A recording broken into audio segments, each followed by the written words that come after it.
the International Space Station, 23 years of continuous crew presence. Bob and I have a few questions for you today. We'll alternate the questions. I'll start with the first one. They'll open questions for anyone to answer, and if multiple people want to answer, feel free to go ahead and answer. And so my first question for you guys today is, what surprised you when you got on orbit? What was something that you couldn't be taught on Earth that you had to get in orbit and had to learn it by yourselves? So that's our first question for you. Well, weightlessness, you know, that is something that is truly unique up here. There is, unfortunately, no way to train weightlessness on Earth. We can get a taste of it on a parabolic flight, but it's just not the same as actually living and working in weightlessness up here.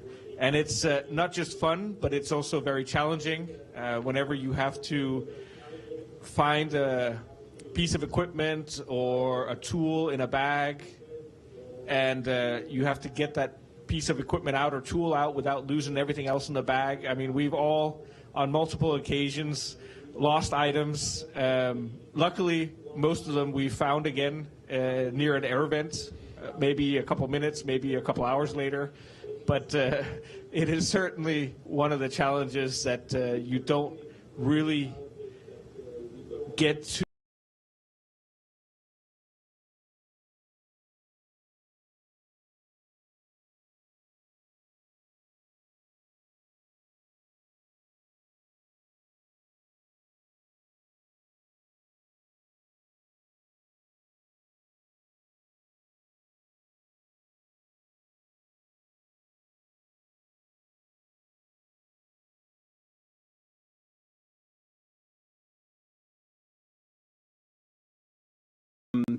21 different countries visit the space station, and we've got 4 of the 5 partner countries represented right now, partner agencies represented right now in ISS. What have you learned working together as an international crew? How do you find life on ISS? One of my favorite aspects of the International Space Station is the international part of it. You know, as you said, we've got 4 of the 5 different partner agencies up here, and we each bring our unique perspectives, not just from our different nationalities, but also our different backgrounds, whether that's backgrounds. And so I think you're definitely strengthened by the international partnership. You know, it's just like gaining redundancy in things. When you have multiple partners working together, it's stronger and more resilient to any sort of problems or obstacles that come in the way. And so it definitely makes us stronger, and I think that's why we have had the International Space Station up here for 25 years now. Awesome. You know, you guys are ambassadors to the world, and is there one thing that you'd want people on Earth to know about the International Space Station, and what would that be?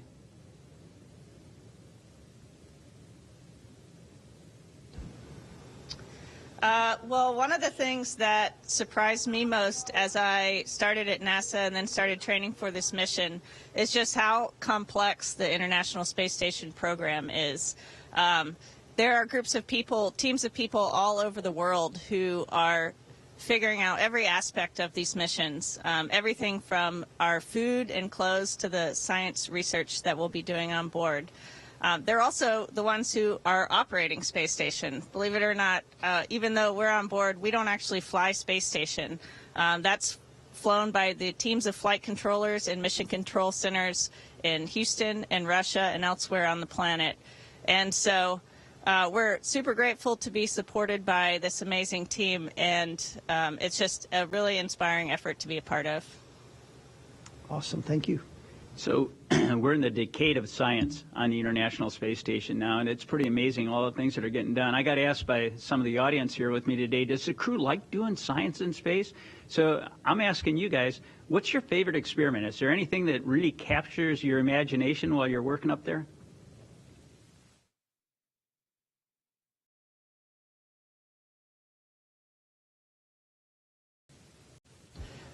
Okay, I'll start, and then we might have a few others chime in. But one of the things that I found most interesting on board is all the human research that we do.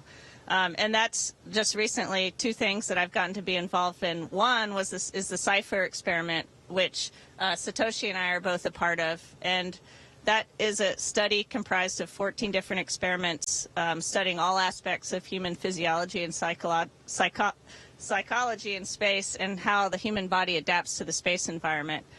So that's been very interesting, and that study's aimed at improving the health of astronauts on long-duration missions. The other thing that we've all been getting to work on since SpaceX 29 arrived is a couple different experiments in the life sciences glove box. And those experiments are all studying aging, so the aging process of the human body and our immune system and how that's impacted as we age.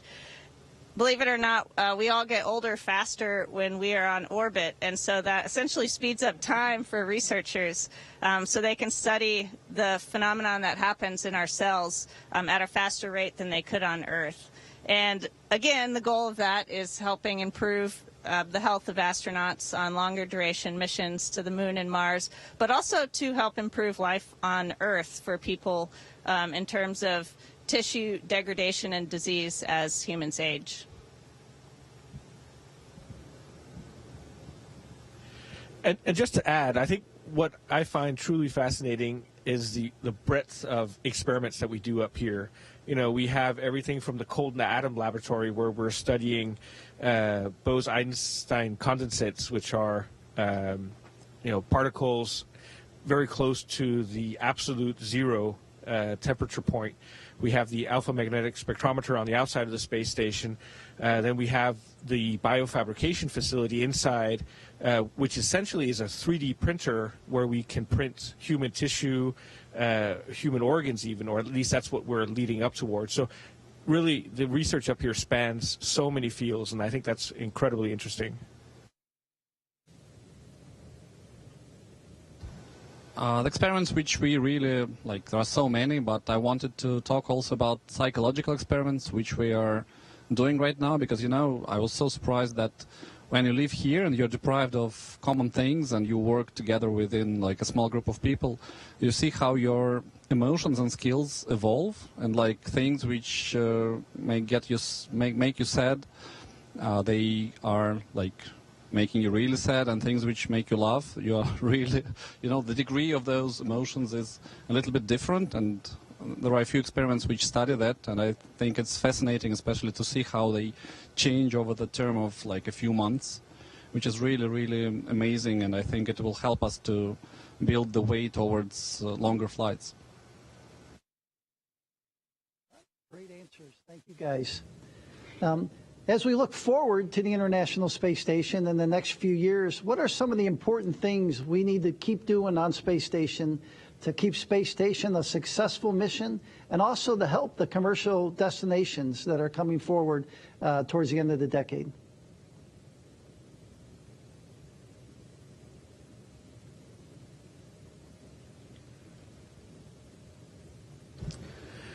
Well, something that excites me are the number of national astronauts from countries who aren't necessarily a part of the original partnership behind the International Space Station, that they now have an opportunity through commercial programs to come up here and conduct science and technology development. And I hope that over the next many years, we'll continue to see more and more countries send their national astronauts up here in order to increase the international aspect of the space station. I think that's incredibly exciting to see how many countries, and hopefully also in the future private companies, are interested in utilizing a laboratory in low Earth orbit.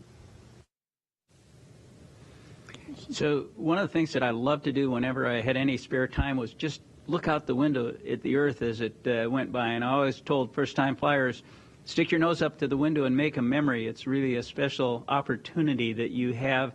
You know, you guys have that amazing cupola. Is there anything that you've noticed looking down on the Earth that has caused you to think differently, or is there any particular place that you're looking for? What's your favorite thing to do looking out that cupola?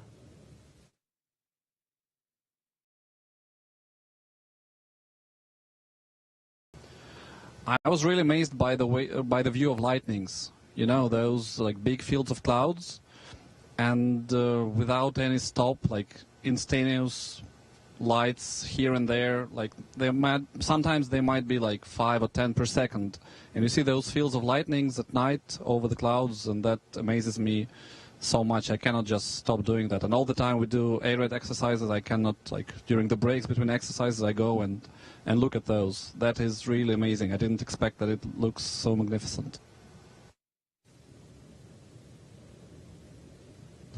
And also just that it's every time we pass over the same areas every few days, but it's different every single time based on the weather, based on the lighting. So the same exact spot looks just slightly different each time, and each time there's something beautiful about it. And now, we've been passing over a lot of snowy regions in the north, and it looks totally different than it did when we first got up here. So just the how alive it is and beautiful and changing. Awesome questions. Every time you guys answer a question, you put smiles on our faces down here. So thank you guys.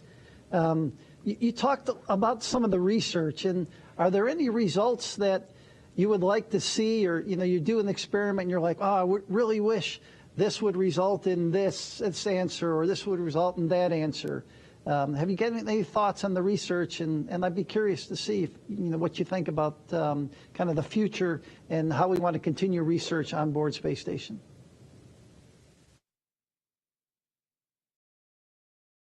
Tough one.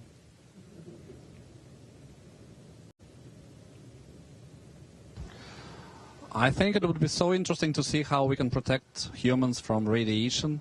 Like, we are doing a lot of experiments on how you can block radiation and how you can help to save the human from those levels, especially if you go to different orbits.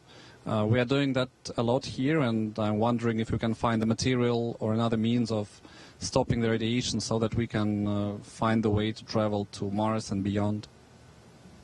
Awesome answer. Great answer.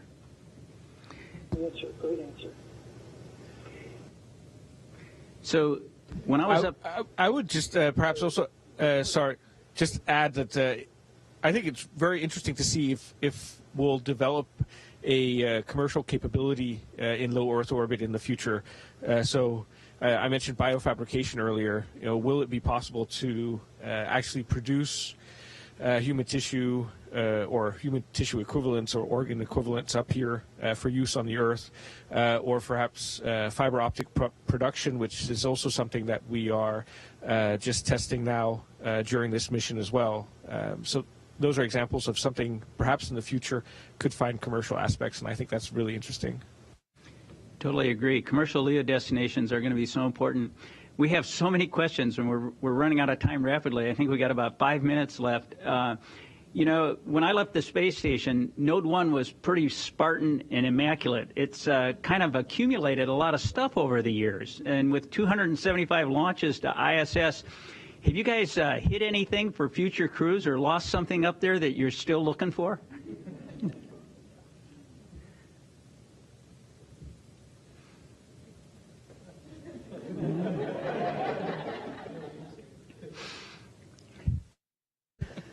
Well, we might have found something that someone had been looking for quite a while. Our good friend Frank Rubio, who headed home, has been blamed for quite a while for eating the tomato, but we can exonerate him. We found the tomatoes. Awesome. I think we'll have probably one more question, and then we'll probably hand it back over to Capcom and let you guys get back to work. But, when you return to Earth, what's the one thing that, and maybe there's more than one thing, that you're going to want to explain to people here on Earth, your favorite memory of the International Space Station?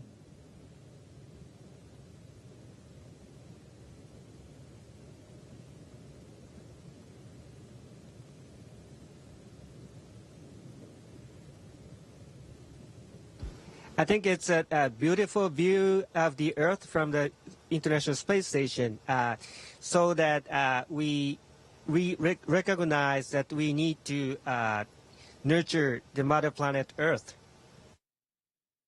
Awesome. Thank you. Hey, just I'll say a couple words and I'll hand it over to Bob and then we'll get it over to Capcom. But just awesome to see you guys, see your smiling faces. We really want to thank you for everything you do. Thank you for helping us celebrate 25 years of the International Space Station. To me, it's been one of the best things I've been able to do in my career. And people like you on orbit, people here on the ground, they make it special every day. So over to you, Bob. Well, just thank you so much for your time. Treasure your experience up there together. It really is a special place. Thank you for all that you do. We look forward to seeing you all home back here on Earth. This is still a very special place also. And let's just keep charging into the future, working together as one on the International Space Station. Thanks, guys. Houston, back to you. Houston. Station, this is Houston ACR, and that concludes the event. Thank you, Associate Administrator Bob Cabana and Space Station Program Manager Joel Montalbano. Station, we are now resuming operational audio communications.